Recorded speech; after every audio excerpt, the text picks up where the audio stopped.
Welcome to the WattSherpa Podcast, your guide to energy efficiency and savings. I'm honored to speak today with Sherry McConkey, the founder and director of the Shane McConkey Foundation. She's an incredible activist whose efforts have resulted in nearly $1 million in charitable giving. And for nearly 14 years, she has led the Shane McConkey Foundation, which honors the legacy of her husband, Shane, a legendary free skier and base jumper. Sherry's work has inspired and supported the passions of thousands of young environmentalists like myself through an annual EcoChallenge program. So, Mrs. McConkey, thank you so much for joining me today. Thank you for having me, and thank you for entering the Shane McConkey EcoChallenge. We're so proud of you. You're amazing. Thank you. Yeah. So to kick things off, I'd love to understand how you developed your own passion for the environment. As I was researching, I learned that you were born in South Africa, but over 20 years ago, you moved to Lake Tahoe and have made it your home. Could you talk about that journey and what inspired your love for nature? Yeah, I left South Africa not being much of a athlete, honestly. I just figured it out when I got to Switzerland because I went to Europe first, and then I found Lake Tahoe randomly. It's a really long story, but just I fell in love with Lake Tahoe. And the more I lived here, the more we all started figuring out that global warming was starting to happen. And my late husband and I really have really been worried about it for a long time. And so when he passed away, at first I didn't really know what to do with honoring his legacy. And then eventually I came up with the EcoChallenge because we've always loved nature. We've always loved this world. Shane and I traveled to many parts of the world, and it's just been incredible, to see the damage as well as the beauty. And I just feel like we need to take care of it. Yeah, I'm sure someone like you who gets to travel and experience and see so many beautiful places, I can imagine how that can inspire a lot of love to want to save that. So I guess adding on to what you were talking about, would you mind telling us a little more about your husband, Shane, and how you guys met and the adventures that you shared together?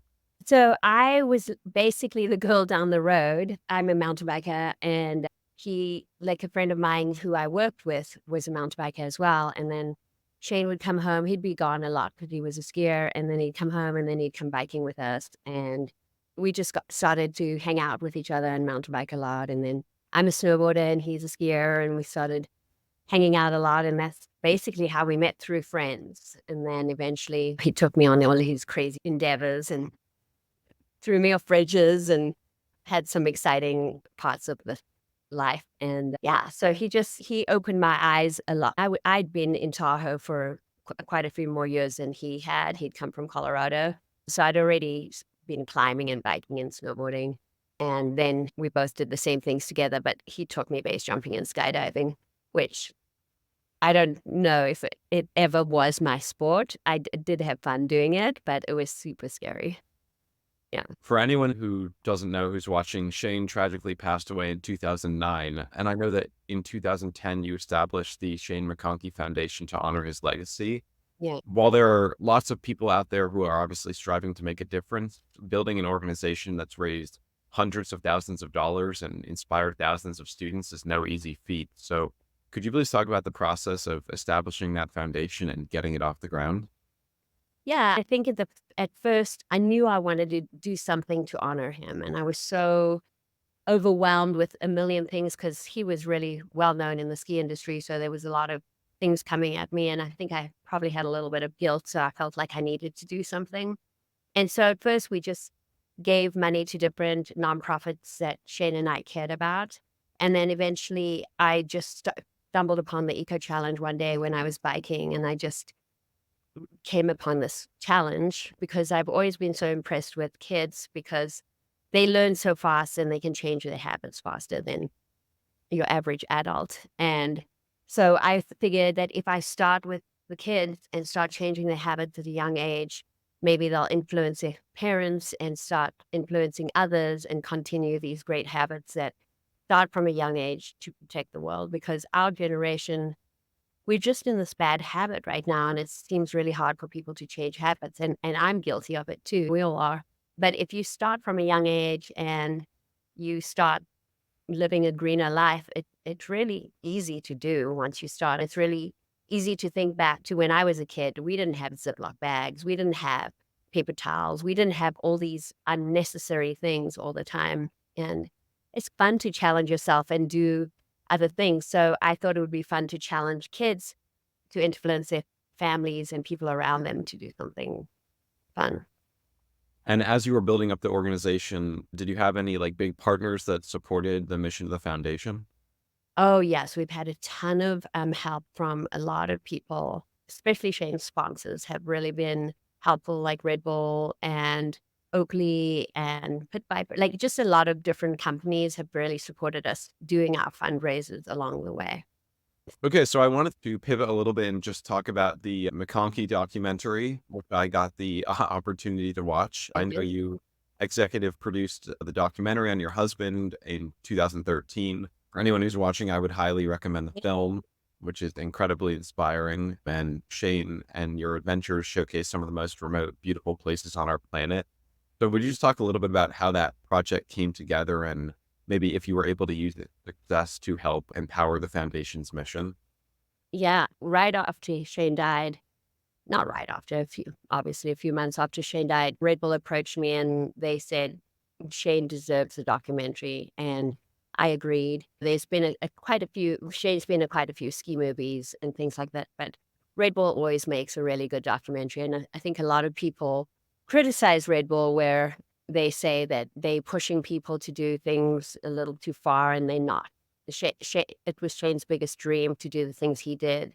He used to go to Red Bull and ask them for the things he wanted to do. Baffin was his dream forever. And Red Bull would say, okay, is it safe? Is it this? They would ask him so many questions and then they would allow him to do it. So I really trusted that Bull would make a good documentary.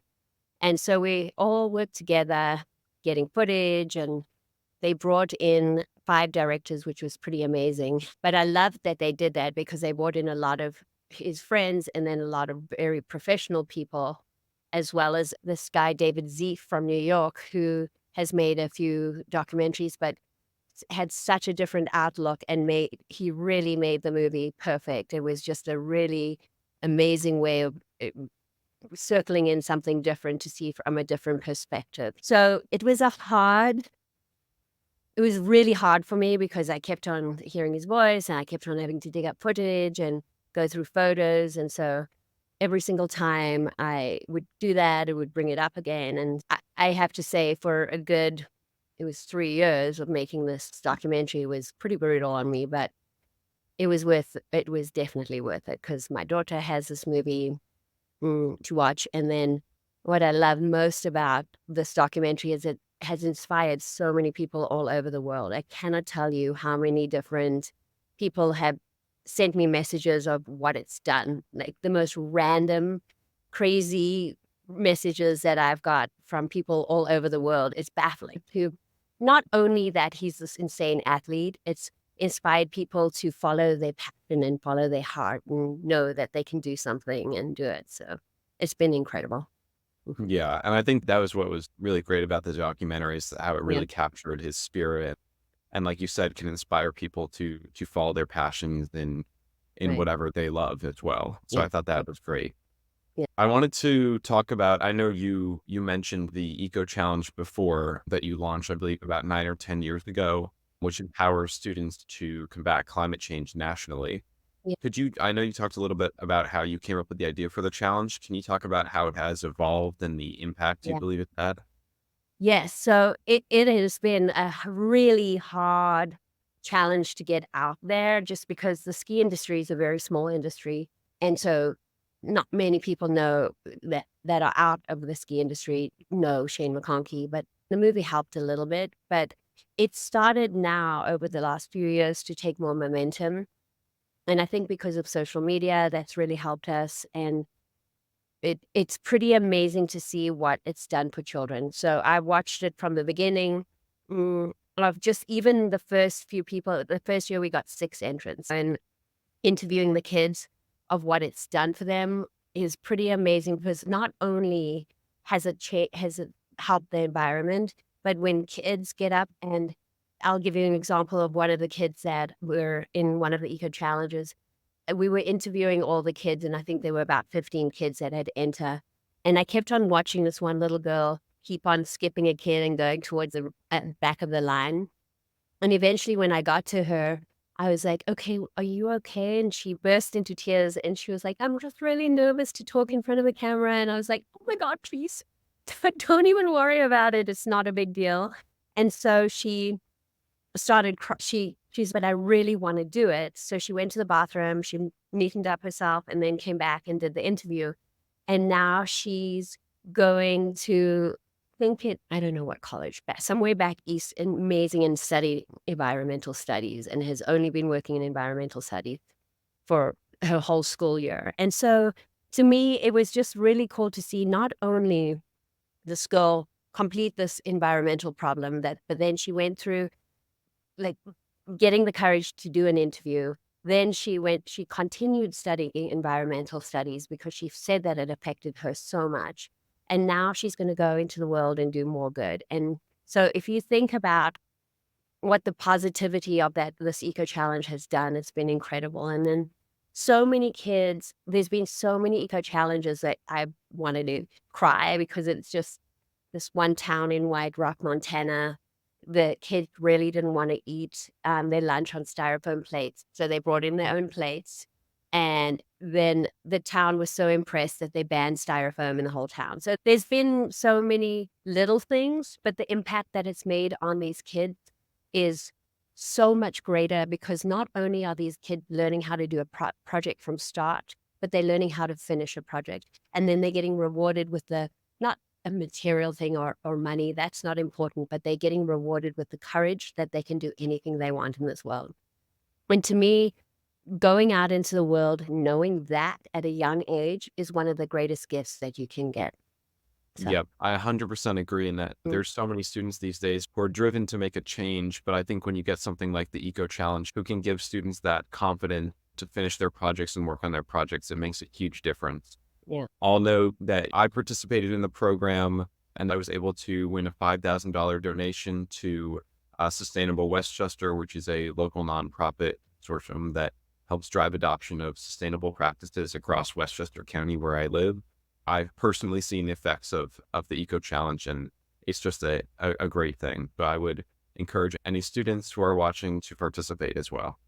But wait, can you tell me why you started this project? And I'm interviewing you now just so if you show up this interview, like it's just such an impressive project. And I feel like the world needs to know what you did. I keep on talking about it to everybody. Yeah, I guess I was really driven to start this challenge because I moved from New York City to the suburbs during COVID in 2020. And I think for the first time, I realized that within my own home, I can make a big impact on the climate. I collaborated with my family in order to make changes within our own home, like putting in LED lights, getting an electric vehicle, and installing a geothermal energy system. So my project was driven by wanting to promote practices to other families that they could easily do within their own homes to have a big impact on the climate, because I realized that it worked for my family and was not only good for the environment, but also economically as well. So it was really a win-win situation that I believe more people needed to know about. Impressive. You're an impressive young kid. And I just really, it's so exciting for me to see this and then get it out there and get it to be known across the world that you can do anything you want. And it is possible to make that change. And you're proving it to everybody. So huge thanks. It really means a lot. Yeah. And I want to ask about the future of the foundation as well. Obviously, you've done an incredible job over the past 14 years. I was just wondering how you aim to maintain the impact over the long term. Yeah. So every year we seem to grow. Every year we seem to raise more money at my fundraisers, at our fundraisers. And this year we're having another fundraiser. So the more money I can put into the EcoChallenge, the more we can grow it. And my dream is to divide the contest up between having it with elementary, middle school, high school, and then universities, and then having it that way instead of having it. There are 9 different categories, which is great, but I'd love to be able to make it more fair for everybody. And so that would require a lot of sponsorship money in order to grow. And I feel we have got more environmental companies coming in like Solar Cycle and Next Tracker, which are mind-bogglingly amazing non-profits companies that are recycling and doing some amazing solar work. So if we can get those type of companies to sponsor us, then I would feel like we're not using the bad people to sponsor us. Hopefully we can get all the good companies to come in and sponsor the EcoChallenge and spread the contest nationwide. I'd love it to go worldwide. And that would be really difficult. But I think right now, the next few years, I'm looking to divide the contest up into different categories for different age groups. And yeah, so that's all people like you spreading the word and social media and getting hold of universities and telling all these universities of the Eco Challenge and different schools and different students around the nation. Great. And as a last fun question, I wanted to ask about the Pain McShlonkey Challenge, which I saw some incredible videos of. Could you explain what the event is and how it supports the foundation? Yeah. So Shane, a long time ago, had this contest. You would have loved him. He was hilarious. He had this contest, which I don't know. Are you a skier? Not the best, but But yeah, but basically, you know how have you ever seen the short skis? They called snow blades or I ski think so. blades. Yeah. They're way shorter, and everybody laughs at them. They're ridiculous, but so everybody kind of rips on them. But Shane was one of those guys. Is so what? Just go out and have fun and go snowblading. So he made this race with snowblades. So you'd have to dress up in costume and race. There's this movie called Hot Dog. It's this old 80s movie, definitely not PC. But they had this race, and it's politically incorrect, so I'm not even going to say the word, but that's why we call it the hot dog downhill. And they'd race from the top of the hill to the bottom of the hill and then run uphill. And it is hilarious. So we do this in memory of Shane, this race called the hot dog downhill, and people love it, and they win a golden saucer. It's one of the most coveted trophies, and people come from all over the country and world to come to this contest to race from the top of either KT or the top of the mountain run, and they have to run, and then they have to get down and then up the hill through the Red Bull Arches, and it's ridiculously funny, and then we have a whole fundraiser the whole day, and it's really a fun event, and that's how we raise a lot of our money. So Yeah, it's hilarious. And from the videos that I saw, it yeah. looks super fun. It is. It really is fun. And you know what? That was the best part of that for me is that was Shane's personality. He always thought people took life so seriously, and he used to say, we got to get the maximum enjoyment out of life. And that to me was what embodies Shane is that race. But then his other side was so serious in life. He, he cared about the environment so much. He was so worried about the world, and he'd seen so much beauty in the world that it was his mission to protect it. And so it feels really good. We've got a twofold with the foundation. We have the fun, but we also have our serious part. So it's really Yeah, good. that's great. Yeah. Well, Mrs. McConkey, thank you so much Yeah. for taking the time to speak with me today. And I think on Oh, behalf of other young students, thank you for providing so much support and just inspiring young people to make a difference in the fight against climate change. you are so welcome. I think Thank you. thank Yeah. you. And everyone who's watching should follow the Shane McConkey Foundation and the Eco Challenge on Facebook and Instagram, and should aim to participate in the 2025 challenge. And also, lastly, just be sure to check out McConkey, the fantastic documentary, which is available on Amazon Prime. And just thank you again for taking the time to speak with me. Thank you. You're so sweet. Thank you so much. I love it. If you ever want to come to Tahoe, call me and come and stay here. My house Thank is you. open Thank door. you. If you enjoyed our podcast, please like and subscribe and visit us at WattSherpa.com.